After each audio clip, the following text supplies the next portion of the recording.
Hi there everybody, welcome to Sam and Ham. This is Ham speaking, and today we're going to be looking at some D&D 5th edition Homebrew. Specifically, we're going to be looking at the Death Knight class, made by yours truly. This class is based on the World of Warcraft class of the same name, so if you've ever played, you will recognize some of the ability names and references therein. Although I should specify that you do not have needed to play World of Warcraft to understand this class. The Death Knight is a martial class, akin to the Paladin or Fighter. They're going to be using a lot of weapons, they're going to be pretty beefy, they're going to be up there on the front lines most of the time. And let's get started, just dig into these features and see what we have, alright? So, I'm going to be giving a mostly brief summary over the abilities, though the text will be on screen if you would like to pause and read any of it verbatim. To start off with, we have a d10 hit die akin to a fighter or paladin again. They have light, medium, and heavy armor, which of course shields. They have simple and martial weapons. Saving throws are strength and constitution. They can pick 2 from athletics, arcana, religion, insight, perception, or intimidation. Equipment, they start with some pretty standard stuff: 2 weapons or a martial weapon and a shield, 5 javelins, a simple melee weapon, either chainmail or scale mail, depending on if you're kind of going for a dexterity build or a strength, like heavy armor build, and they have an explorer's pack and a dagger. This is their table of contents for what they're going to be getting when they level up. We're going to go through each one of them though one by one. So the very first thing you're going to get is Rune Magic at level 1. Rune Magic isn't as in-depth as some other classes that are based around Rune Magic.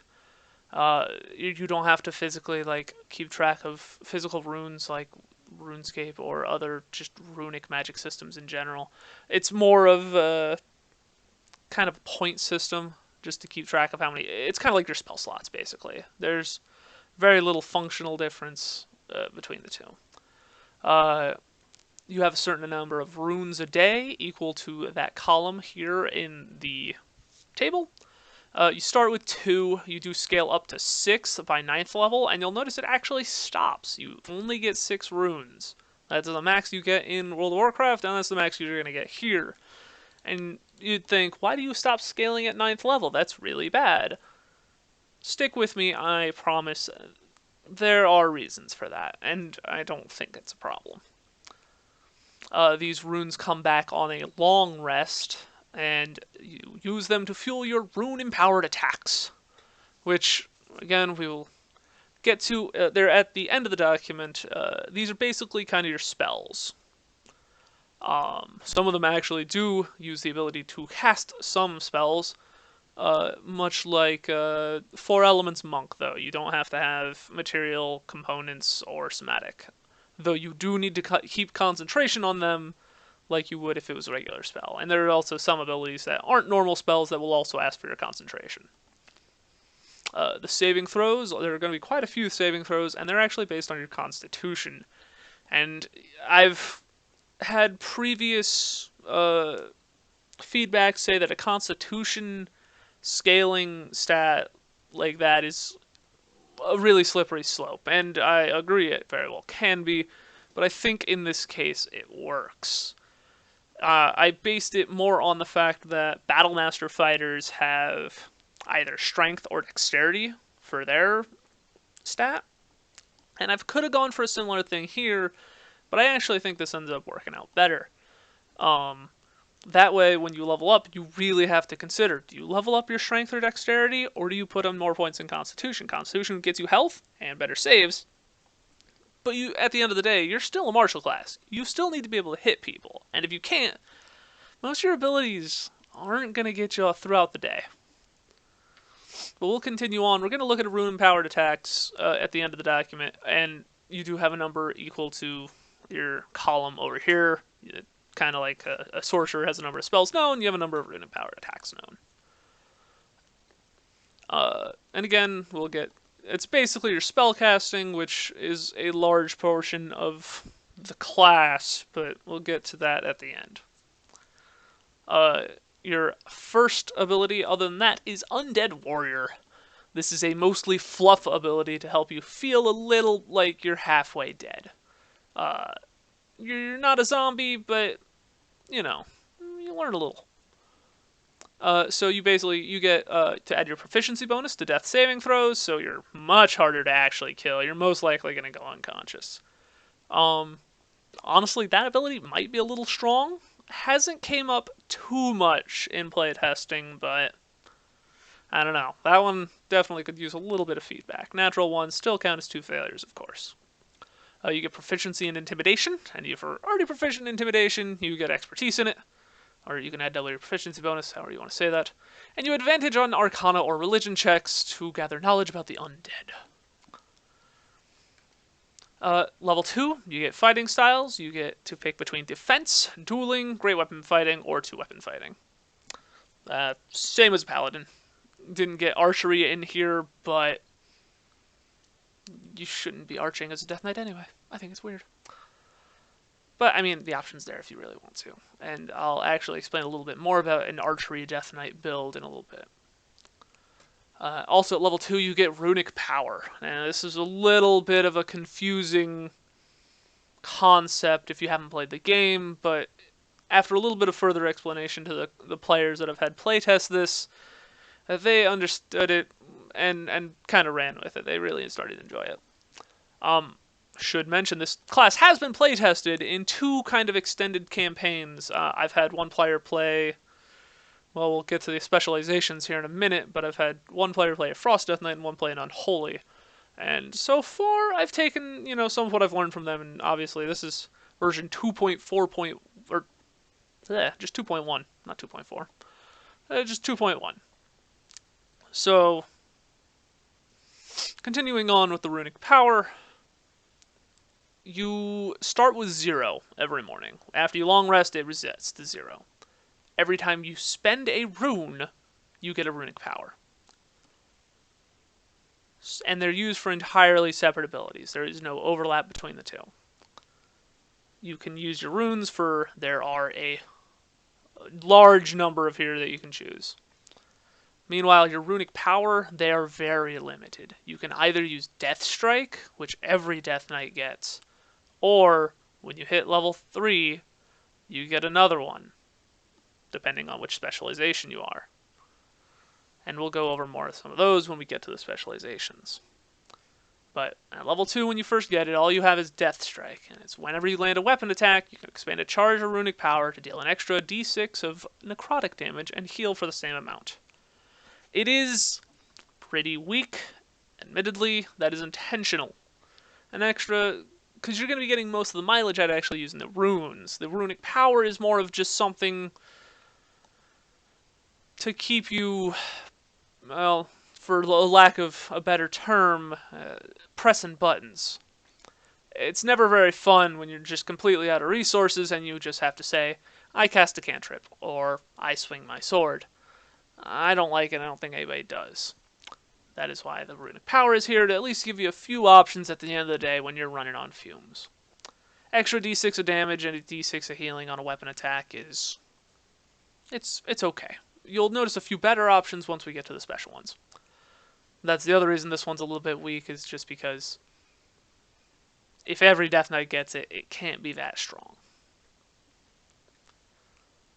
And it's on weapon, when you land a weapon attack, so similar to Divine Smite, it's after you've already hit, so you can't miss with it, which I think is a very good design choice. I think the on-weapon hit is a very underutilized ability in baseline 5th edition. That's why you'll notice a couple more of those here within this document. Level 3, you get to choose your specialization. The 3 specializations are Frost, Unholy, or Blood. Frost is your, frontline melee fighter that does a crap ton of damage. Unholy is focused on diseases, poisons, and summoning the undead. And Blood is a tank and a healer support kind of thing. And we'll get to those after we finish the rest of the baseline abilities. Level 4, 8, 12, 16, and 19, you get an ability score increase and or feat. As normal, which is very standard. Level 5, second attack, cool. Blood Tap, starting at level 6, Whenever you take a short rest, you get 2 unspent runes back, or you get back 2 of your spent runes. So this helps keep you going a little bit longer. And like I said, just because you only stay with 6 runes doesn't mean there's not going to be other ways to get those runes back. So the goal is, as you get higher and higher levels, you can keep getting those same 6 runes back in the day, rather than you have to wait till the end of that long rest. And there's another ability we'll get here in a minute that'll help with that even more. Tireless Undead at level 9. Whenever you finish a short rest, your exhaustion level, if any, is reduced by 1. I saw that in the reworked Ranger Unearthed Arcana that came out a while ago, and I really liked that, and I figured that one kind of fit with like an undead theme, actually, just about as much as a Ranger. So level 11, Murderous Efficiency. Whenever you reduce a hostile creature to 0 hit points, you regain a rune. And it's supposed to keep you going a little bit longer. Every time you kill a guy or knock him unconscious, you get to go a little bit longer. This is at level 11. You're supposed to get a pretty big ability for your class. Fighters get that 3rd attack. Barbarians get that Relentless Rage. Paladins get that Smite improvement. There's supposed to be something here for the martial classes to really help them try to keep up. Because this is where martial classes are going to start to run into issues. This is where your spellcasters are getting kind of crazy. So you kind of look at this and you go, that's not all that useful. But, compared to a 3rd attack, well, let's see what these runes can do before we judge too harshly. Why don't we? Level 14, Lichborn. Very fluff ability, but you no longer sleep. You don't eat or drink or breathe and are immune to disease. Fluff. Raise Ally at level 15. This one, I'll be honest, is probably worded incorrectly. So if anybody has better wording, I'd love to hear it. But basically, the goal is that you can find somebody who is dead or making death saving throws, and you get to bring them back. You're not going to want to do this, Oz. It's supposed to be used on your allies more so than enemies, but I mean, if you can make use of it that way, then all the more power to you.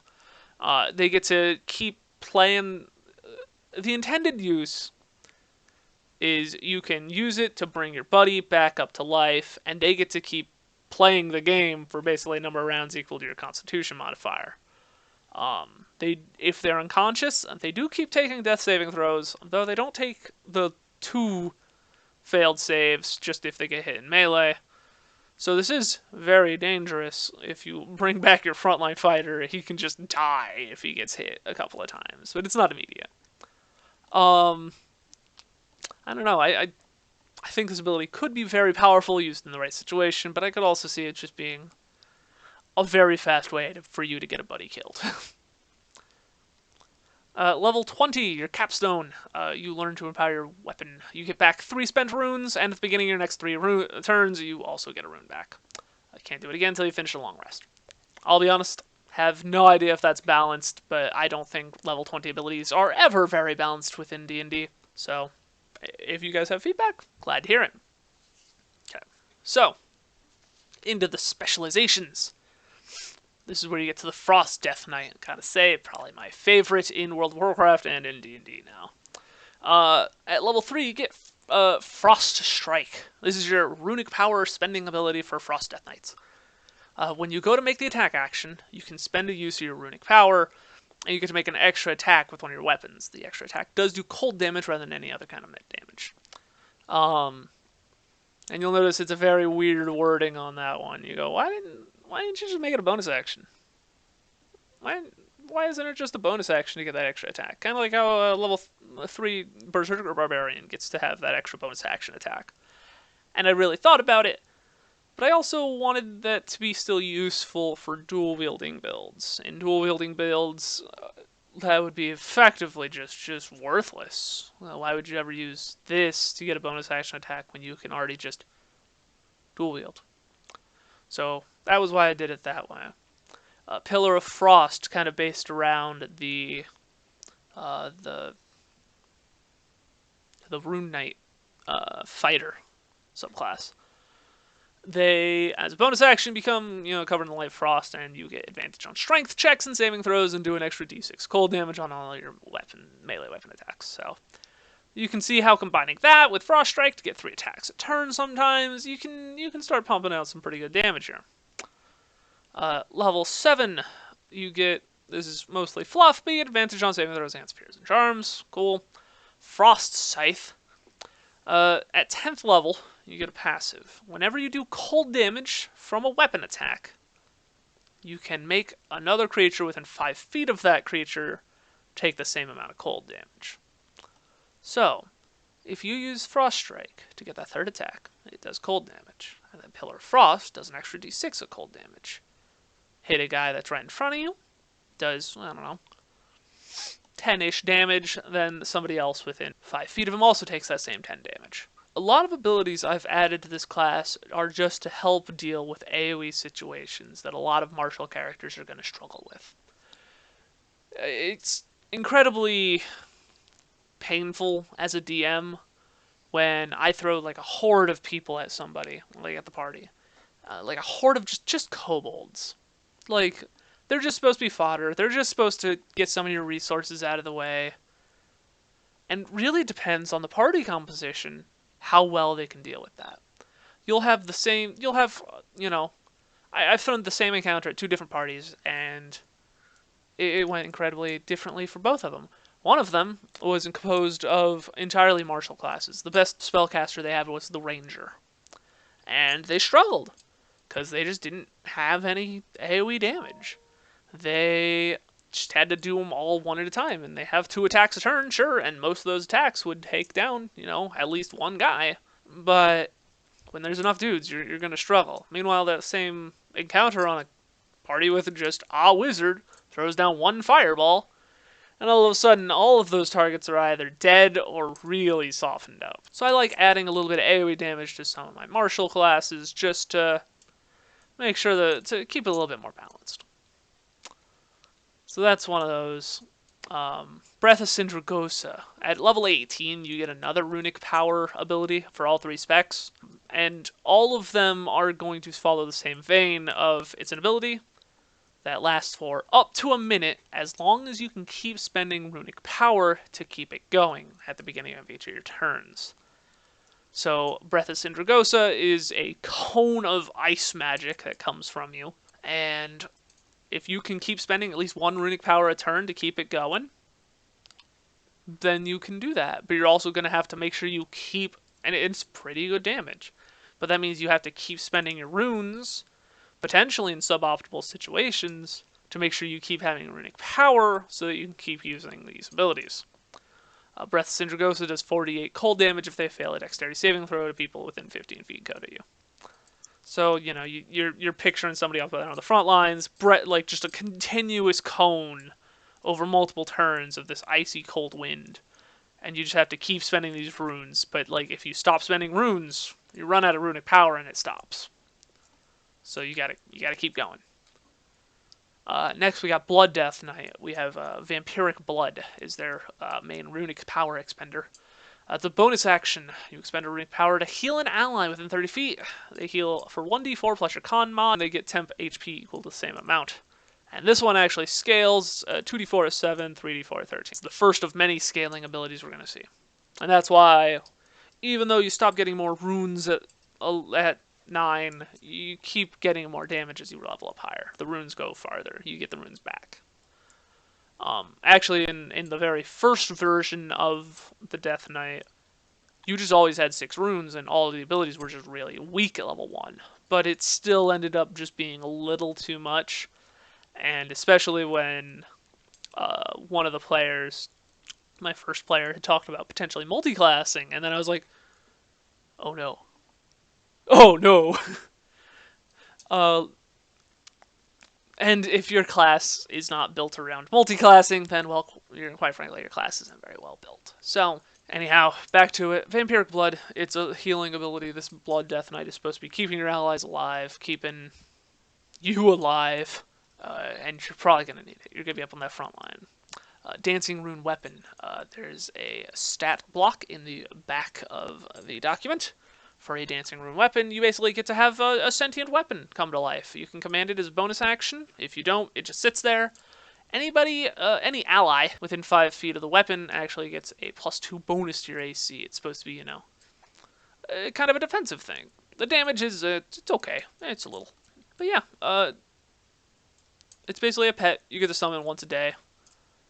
And it gives you a little bit of defense if you stand next to it. It does a little bit of damage on its own.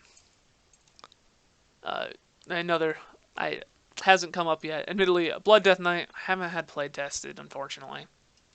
But I think this one could be interesting, because you don't actually have to be touching the weapon to bring it to life. So I'm picturing Blood Death Knight, out on the street, looks through a window, like where he has strategically left his weapon in a building, goes outside, sneaks up through the bushes, looks through the window, brings his weapon to life to kill a guy. I think it'd be really funny. You do have to have spent an hour casting a ritual on the weapon, so you can't just, look at a weapon on the ground and go, live! It has to be one of yours. Level 7, you get advantage on Constitution checks to maintain concentration. Because again, you're a tank. If you don't have that, you're probably going to lose your concentration. The goal is, as blood, you shouldn't lose concentration very often, is the goal. I tried to make sure it's at least high enough level that wizards don't start wanting to multi-class blood DK just to keep concentration on their spells too, though. So, Gorfiend's Grasp at level 10, you can choose a point within 40 feet. All creatures large or smaller within 20 feet of that point must make a strength saving throw. Any creatures who fail are pulled to that point. They don't get opportunity attacks, and you can't be dragging them through things. It's supposed to be kind of a everybody huddle up right here, that way the wizard can throw a fireball at you next turn kind of thing. Or just immediate rearrangement of some enemies if need be. Same thing with from the Breath of Sindrago, so this is your Runic Power one that you have to keep going, keep spending Runic Power every turn. But this one creates a bone storm around you, where bones just whirl for a 10 feet hurricane around you, and you heal for the damage dealt by this one. I think the damage for this one might be a little high, actually. 48 if you're doing the damage and healing every turn in an AoE. It's pretty strong, but you gotta remember, at level 18, this is where wizards are dropping meteors on you. Your paladins are just smiting for your entire health bar if they crit. Gets a little crazy, so I think having an ability that takes multiple turns to really kind of get nutty is not as scary as it could be. Unholy Death Knight. These guys are kind of like your standard necromancer, but the necromancer has to be on the front line, which I think is a really cool concept. You get Death Coil. As a bonus action, you hawk a loogie at some dude within 30 feet. They have to make a dex save or take 2d6 plus your con mod damage, but unless if it's an undead. If it's an undead, you heal them for 2d6 plus your con mod. Scaling up to 3d6 at 7 and 4d6 at 13. I think the only way to heal an undead, to the best of my knowledge. I don't think it's going to be very useful, except for the damage is kind of okay. It's there. Better than Death Strike, but that's not saying a lot. The healing will come in handy for your Raise Ghoul. Also at level 3, you get a pet ghoul, kind of like the Beastmaster Hunter Ranger. But it's a ghoul. It's undead. You don't need a body to summon it, just like you don't have to have an actual animal nearby to get your summon as a ranger. Additionally, an extra handy thing that was just added with this most recent upgrade is that if you have cast Animate Dead, and you have other zombies or skeletons, you can command the ghoul at the same time that you do the rest of them. Just like if you had a normal horde, this guy basically just gets to act as the strongest zombie in that horde. It was a pretty big upgrade for them because you basically didn't want to cast Animate Dead if you had a zombie out, or you didn't want to have your ghoul out if you had cast Animate Dead, because you can't use both at the same time, so it really led to a big conflict of interest. partially that's intentional, because Death Coil is also a bonus action, and that is intended, because you have to choose between using Death Coil or having your zombie attack, or your ghoul, sorry. But the problem is when you have to choose between the ghoul and the rest of the zombies, it feels really bad no matter which one you pick, because you either feel like you're wasting a class feature on either of them. So that was the most recent buff, and it seems to have made the class feel a lot better. The Unholy Death Knight has seen a number of changes with this most recent one, because they had all these options, but no option was keeping up with other people in the party. Basically, like, if they use their ghoul as their bonus action, then they couldn't use their Death Coil. And that's intentional. It's supposed to be kind of the monk problem of you have a lot of options, not a lot of actions. Problem being is it was getting a little ridiculous, because at that point, why would you even bother summoning more than one zombie? Because the other zombies are just going to stand there and not do anything. So I found we implemented this change partway through that campaign, and it ended up turning out much better. So you can rate the ghoul you have here, which is your permanent pet, can be commanded at the same time as your zombies and skeletons from the Animate Dead spell. Level 7, you have advantage on saving throws against poison and disease and resistance to poison damage. Mostly fluff, but could come in handy. Level 10, Dark Transformation. You use an action to make your ghoul grow large and do an extra 2d6 weapon on all their attacks, and it resists to all damage. The transformation lasts a minute. You can't do it again until you finish a long rest. It's basically makes your little ghoul into a big ghoul. This ability actually also just got buffed in this version, as it was only one extra d6 on weapon attacks, but it really was not worth using, because an extra d6 for your ghoul takes your action. That's kinda not worth it at level 10. They didn't use it until I buffed it, and then even then, still a little underwhelming. Their Runic Power ability at level 18 is they basically make a puddle on the ground, is difficult terrain for everybody but them, and anybody standing in it takes damage and is poisoned. Every turn that they have it active, the puddle actually doubles in size. Or no, sorry, not doubles in size. It gets 10 feet bigger. It starts at 10 feet puddle, and it does double the next turn, but it doesn't continue to double. It gets a little ridiculous. But so it can get actually pretty stinking large if you can manage to keep it up that long. But I imagine by that point, the enemies will probably either gotten out of it, or you're already covering the entire stage as it is. So yeah, no, it's decent enough damage. Again, this one, haven't had the opportunity to see that campaign has only gotten to level 11. So, here we get, finally, to the rune-empowered attacks. These are basically your spells. Again, this is what you're going to be spending all your runes on. Most of the choices you make in combat are going to come from these. First one, Blood Boil. You use an action and spend a rune to make all creatures of your choice within 10 feet of you make a Constitution saving throw. All creatures without blood, such as elementals, undead, and constructs, automatically succeed the saving throw. If they fail, they take a d12 of necrotic damage and have disadvantage on their next attack roll made before the end of your next turn. Damage increases to 2d12 at 5, 3d12 at 11, and 4d12 at 17. You will see that these scale at the same level as cantrips for a lot of the abilities. And so again, even though you're not getting more runes at higher levels, you're going to be doing more damage with the abilities that you do cast. Blood Boil here. It's going to be down a little bit to your DM how useful this ability is. Because if you're in a completely undead elemental construct campaign, it's going to be a little rough. If you're in a complete campaign with nothing but humans and the like, you're sitting pretty good. Yeah, and it's just a little bit of blood magic. It's a little bit of AoE. You don't have to worry about hitting your allies. It does take an action, so you can't attack in the same turn, but it's proven useful often enough for both Death Knights that have taken it. Howling Blast has received a pretty good change with the 0.1 version. It used to have this complicated thing that You did more damage to the primary target, less damage to the surrounding targets. That's all gone. It is just now consistent damage for everybody in the AoE. You do have to center it on a creature, rather than most spells where you can just freely aim it.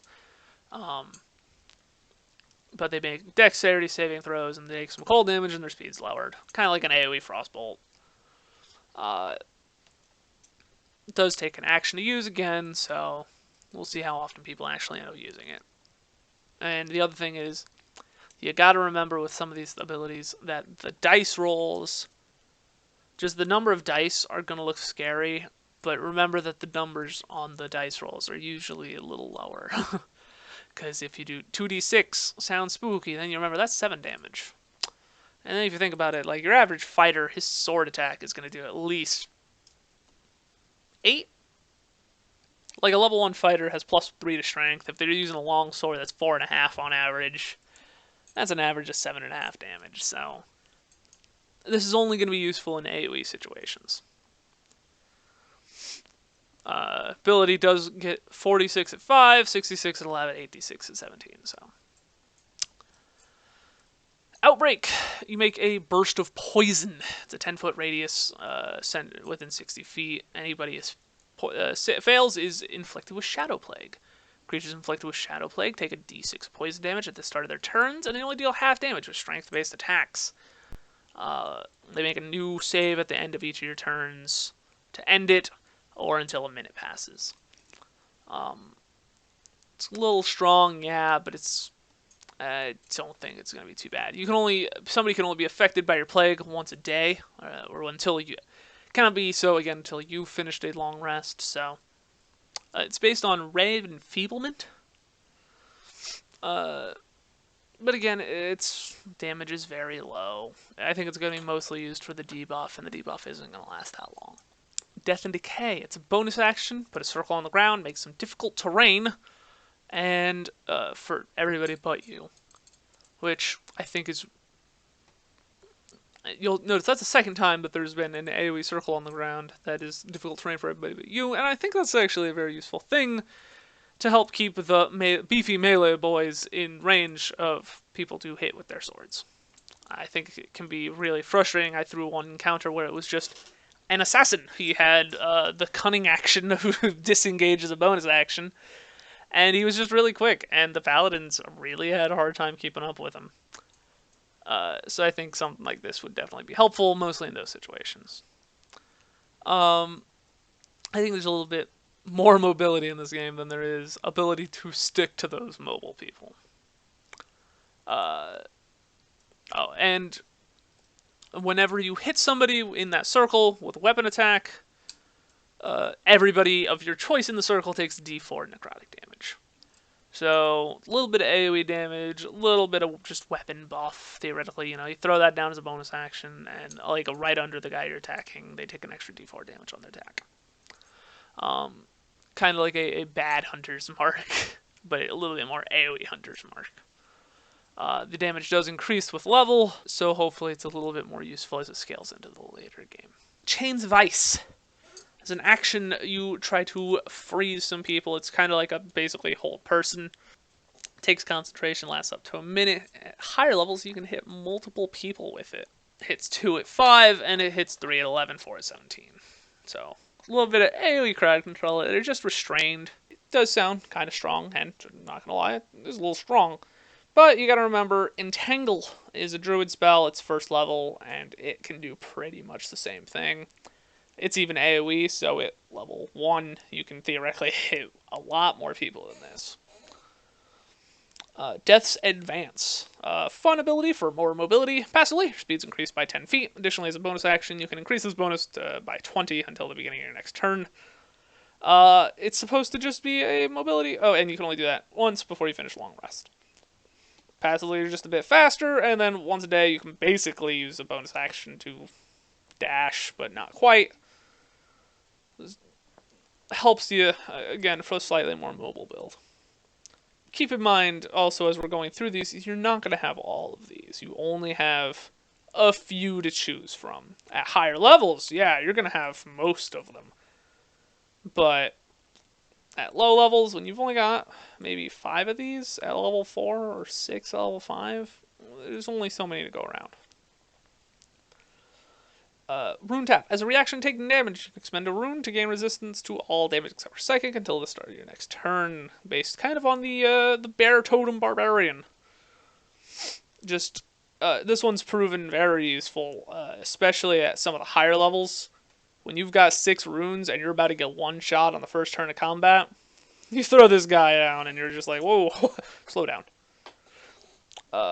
Keeps you alive just long enough at least, but it's digging into your damage pretty considerably. Dark Command, Compelled Duel. Dark Command is in World of Warcraft a taunt. Of course, there is no real taunts in D&D, but this is as close as it gets. Now this is where you first start getting to some prerequisites. This one is only for the Frost Death Knights, and only after level 3, because you have to be at least level 3 to become a Frost Death Knight. This is kind of similar to a Warlock's Invocations, where there are some specific ones. Obliterate. After you land a melee weapon attack, you can expend a rune to deal an extra 2d8 cold damage. So, poor Obliterate, with this version of the Death Knight, has been gutted, because it proved to be just too strong. Obliterate is based very much clearly on the Paladin Divine Smite. And originally, I had the scaling damage to increase at 5, 11, and 17. And it just was at low levels, 100% fine. Not an issue. It's once they started hitting level 6 and 7 where they started getting more runes. They have 2 attacks. The damage was scaling. They were getting runes back on a short rest. Having the damage scale much higher than that got a little ridiculous, especially when you can get off potentially 3 attacks a round with a Frost Death Knight sometimes. So, we're keeping it at the base level 2d8. It's still pretty good damage. Festering Strike is similar, except this one does 2d6 poison damage, and they have disadvantage on the next weapon attack it makes before the start of your next turn. If they, when you hit them, they have to make a Constitution save instead of just taking the damage. On a failed save, they take the 2d6 poison damage and have the disadvantage on the next weapon attack. If they save, they only take half damage and no other effects. And it just sounds like a slightly different version of Obliterate, and it kind of is. It's for the Unholy Death Knights. This ability has been completely reworked from the last version. And honestly, this ability is now not at all like the World of Warcraft version of Festering Strike. I had a more faithful version to the World of Warcraft ability, but it was not fun. It was not good. It did not work in a tabletop version. That's where I tried reworking it, try to stay faithful to the game while also working in tabletop. At a certain point, you just gotta make concessions and accept it. This one's gonna be different. In the game, you infect them with like boils that you pop with further attacks, and I tried to have that going on where your ghoul could pop them and and no. It was way too much bookkeeping. It was way too much effort. The damage was pitiful. Even under the most optimal circumstances, was not worth it. It has been completely reworked to this version, which the player has been much more happy with and has been pretty darn decent. Bone Shield. It's for Blood Death Knights. You surround yourself with bones, like a bone armor, and your AC is buffed by 2, does not stack with a shield. This is supposed to be, it is to reward Blood Death Knights to not use a shield. In World of Warcraft, they just straight up can't use shields. I don't think that was right for D&D. You can't give somebody heavy armor and not let them use a shield in D&D. It's just not really how the game design works. So, as an attempt to reward them if they don't use a shield, they can get this ability. While they're using this ability, their AC is buffed by 2, as if they were using a shield, and they have resistance to bludgeoning, slashing, and piercing damage from weapon attacks. This ability lasts until you've been targeted, regardless if the attack hits or misses by a number of attacks equal to your proficiency bonus, or until 1 minute passes. So at level 3, it's a little weak, only goes you from 2 attacks, but at higher levels, 3 or 4 attacks where you're basically unlikely to get hit. If you do get hit, you're safe. I don't imagine too many Death Knights using this mid-combat, because you have to stop attacking to use your action. But I can really see, you know, like, you've got 1 round before enemy just jump you. At least, boom, you cast this and you're good. So you gotta remember that's probably more likely the situation. Level 3, Frost Fever. It's an action. You make a creature within 30 feet, you make a Constitution saving throw, or be affected by this frosty disease. While they're affected, their speed's lowered, and they take a little bit of cold damage at the start of each of their turns. And while they're being affected, it's 1d10 at the start of each of their turns. At the end of the turn, they make a new save to end it early. Damage scales higher at levels.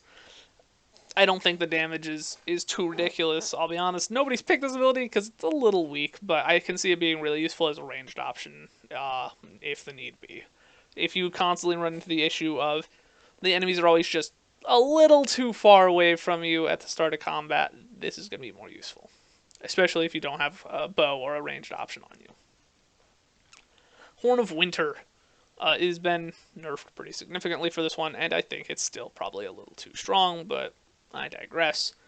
We'll see, and maybe in the next version it'll get nerfed a little bit more. As an action, you buff your allies, you pick 4 creatures within 30 feet of you, they deal an extra d4 of cold damage on all weapon attacks. It does require concentration, lasts a minute, and you can't use it again until you finish a short rest. So this one, you don't actually have to spend a rune, but it's just limited to once per short rest. You do an extra d4 of cold damage. It was originally a d6, and you could hit 5 allies with it. It ended up getting a little too crazy. There was a monk in the party, hit Flurry of Blows. They did an extra 46. Didn't work. I think taking a little bit of the damage off, limiting the creatures, you can only hit a couple. I don't think it's too bad now.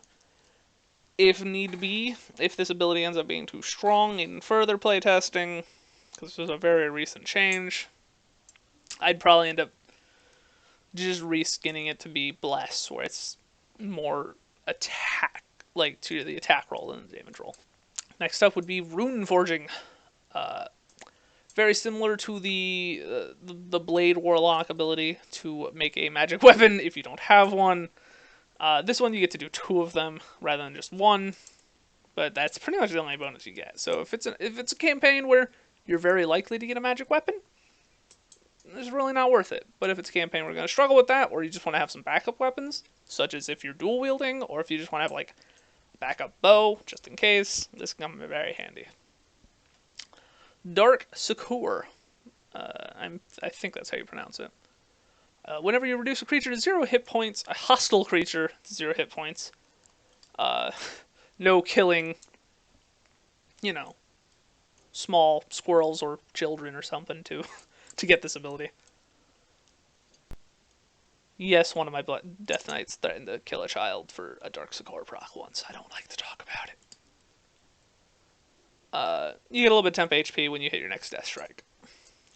This is kind of for the Death Knights who like the idea of Death Strike being useful. Haven't really got to see it in play.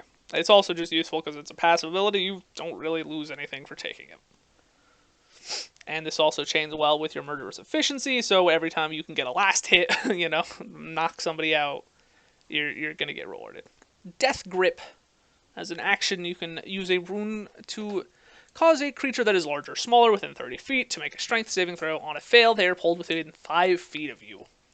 This has come in handy numerous times for both Death Knights, because again, if you're not able to get into melee range, you bring the melee range to you. Works out great. Anti-Magic Shell. As a reaction to taking... and for Death Grip, you can't pull them through spikes or lava or what have you, because I knew somebody would try. That is not the goal of this ability. Very much akin to, you know, charms and the like. Say, you can't just have the enemy kill themselves.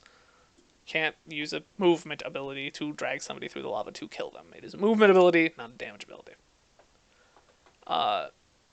Anti-Magic Shell. As a reaction... Oh, and everybody since Horn of Winter was the last of one that was available at level 3. Rune Forging, Dark Core, Death Grip, Anti-Magic Shell are all level 5+. As a reaction, taking cold, electric, elemental, electric, fire, thunder, or poison damage, you can expend a rune to get a magical shield with 50 temporary hit points. These temporary hit points can only absorb those damage types. And in addition, while the shield persists, you have an advantage on intelligence, wisdom, and charisma saving throws against spells. The shield lasts until the start of your next turn, so it's basically one round of, I don't want to die to that dragon's fire. When the shield expires, you get 1 charge of Runic Power for every 10 damage that it absorbed. For example, if you take 27 damage, you would get 2 charges of Runic Power. And once you use this ability, you can't use it again until long rest. And the long rest clause was added with this patch because there was a fight where there was a lot of elemental damage, and I guess I just didn't think about the fact that the Death Knight would basically be immune to any elemental damage for the extent of that fight. So, yeah, they can only use it once a long rest now. It's definitely a little weird rules-wise, because there's no precedence of temporary hit points that can only absorb certain types of damage, but just because it's not in the rules now doesn't mean that it couldn't be. And I don't have yet to have a player that is really confused by the concept. Next ability is Expectate. You force choke a man to keep them from casting spells, basically. It's a... takes concentration, lasts up to a minute. Creature within 30 feet has to make a Constitution saving throw on a failed save. They're silenced and take some damage. They can try to resist at the end of each of their turns, but if they fail the resistance, they take more damage. Otherwise, they can actually just stay silenced and not take the damage. So this one's only going to be useful against spellcasters, really. 2d6 damage, not that useful on people. The silence isn't useful. From here on out, we're going to have level 9 requirements. Path of Frost. As an action, you can expend a rune to walk on water, such as the water walking spells, but it only works on water, and everybody affected freezes the water behind them. The ice thaws after 30 seconds. Not super useful most of the time, but could come in handy. It's just, there's plenty of ways in this game to do damage, and a lot of martial characters especially have plenty of ways to do damage. It's getting utility is a little bit harder. You'll run into problems that only spellcasters will solve. So my goal was to try to make it so at least now a martial can try to solve some of these problems. Icebound Fortitude.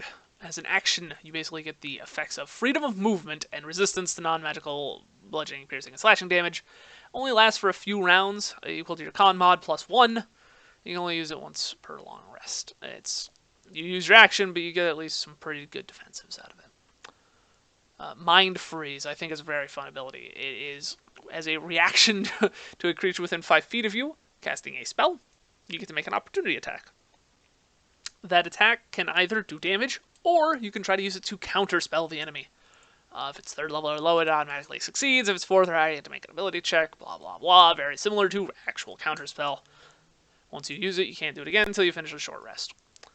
I think counterspelling being only a thing that sorcerers, wizards, and warlocks can do is kind of strong for them. I've never really had a game where there are, people just counterspelling everything.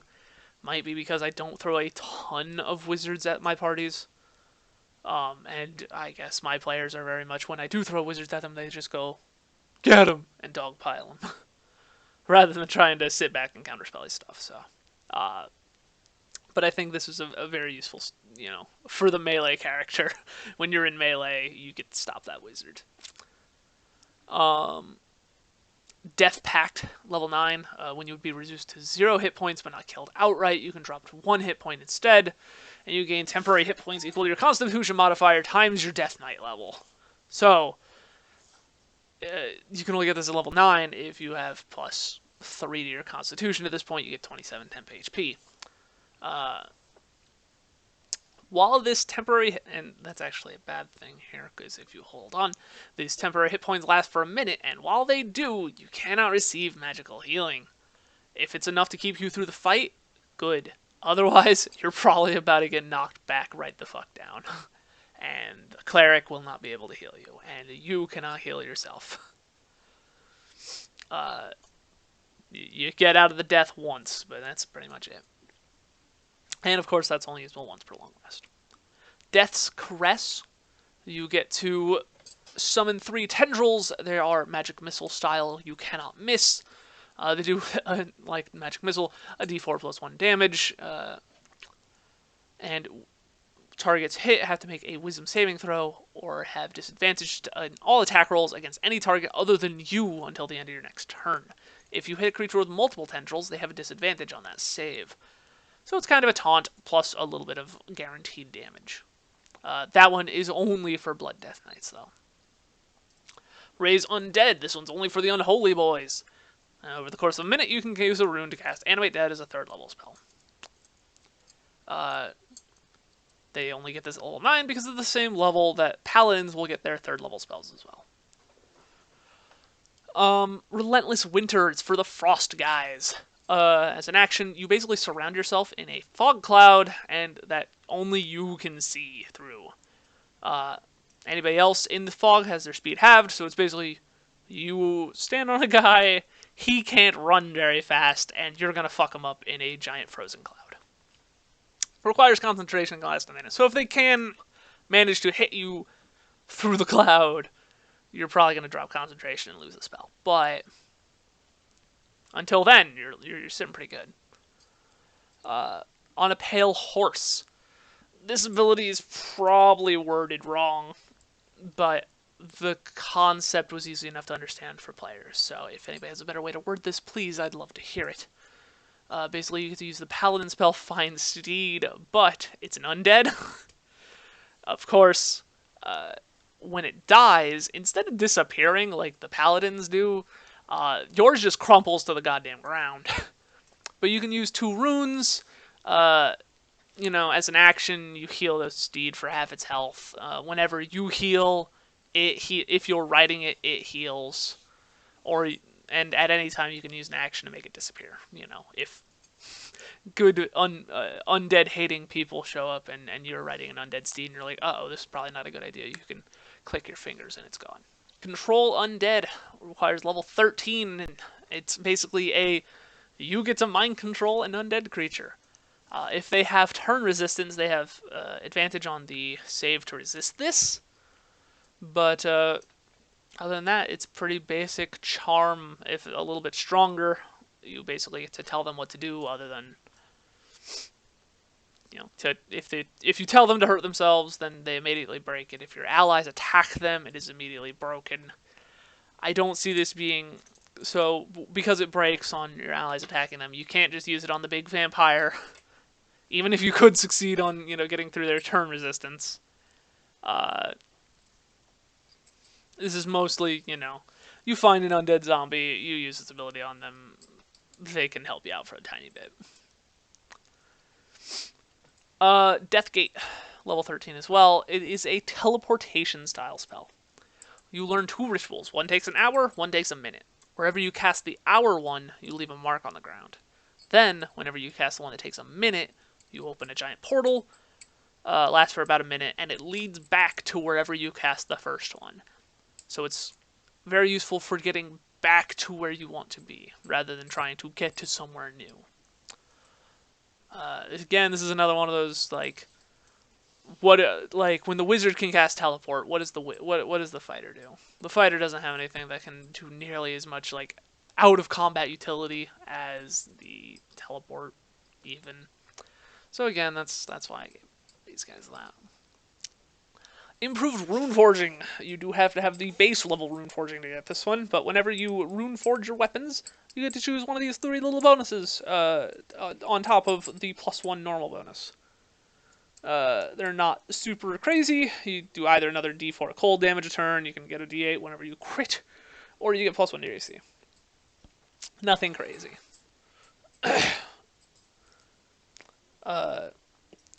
Next abilities, these are all going to require level 17, so at the same level that your wizard's getting these 9th level spells, this is what you get. You can either get Army of the Dead, Takes 2 runes to use, which is, I believe, in the first round of this document, there were a number of abilities that cost 2 runes. I think this one is the only one that still does. You only use it once a day, spend these 2 runes, you summon a Horde of the Undead. There's a stat block for it down here. There's the Dancing Rune Weapon for Blood Death Knights, Unholy Ghoul for the Unholy Death Knights, and here is the Army of the Dead for anybody who takes this ability. And it's basically just a giant mob of zombies that has a bunch of HP. It's pretty slow. It's easy to hit. It's either going to be tanking a bunch of damage for you or hopefully being able to pump out a little bit of damage. It does work like a swarm, so they can, mob around people and all that. This was actually originally the capstone ability, but I decided that it would probably be better. I didn't want to force pets on anybody, because some people really like pets and some don't. And you're going to call that a little hypocritic, because two of the subclasses do have pets. But if you really don't like pets, there's a Frost Death Knight. No pets there. No pets. No pets. And then these other 3 abilities are for only their specs alone. Glacial Advance basically is a giant cone of cold that can incapacitate people if they fail their save. For Frost Death Knights, again, once per long rest. Soul Reaper, I think, is one of the coolest thematic abilities I came up with. As an action, you steal the soul from somebody, and you basically get to summon a pet shadow for a short time. While the shadow's out, this shadow, is acting as their soul, is out of their body. They have disadvantage on all attack rolls and ability checks. They get to make a new save every turn to try to, bring their soul back, but I think it's probably more cool than useful. But I can still, disadvantage on all attack rolls and ability checks is pretty good. And you get the extra damage from the shadow, their own shadow literally attacking them. So, Will of the Necropolis, as an action, you basically get to haste 4 people at once. It does take concentration. You can't do it again until you finish a long rest. So, it's really strong. Haste is a strong spell in of itself. Hasting 4 people at once is very strong. I mean, sorcerers are useful because they can twin it to haste 2. Hasting 4? What are you, crazy? Well, you gotta remember, it's level 17. That's kind of the time for crazy. And if you drop concentration, you have effectively fucked your team. Because everybody basically loses that next turn. So, it's a very turn the table style ability. Anyhow, this video has gone on definitely a little bit longer than I had imagined it would, but here are the stat blocks. I'm not going to go through everything. I mostly went over it at the time I was talking about them when they were relevant, but you're more than welcome to look over them. Pause here if you wish to view any of them. The PDF will be in the comments for anybody that would wish to download it. I'm more than happy to hear any constructive criticism, because I'm far from infallible, unfortunately. So, yeah, I believe that is it. Any comments or questions, please feel more than free to comment, and I will see you guys in the next one. Bye-bye.